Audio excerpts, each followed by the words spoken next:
ใส่ดีก็เด้อสาวแหล่บ้านหน้าอะไรจ้ะน่าจะอยากได้สอง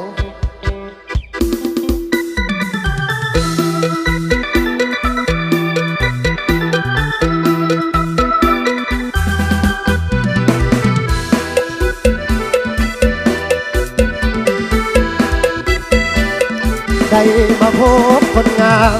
ชื่อสาวแหล่สาวแหล่บ้านนาตาหวานได้พบน้องคืนนั้นสุขสำราญพบในงานผ้าป่าสามัคคี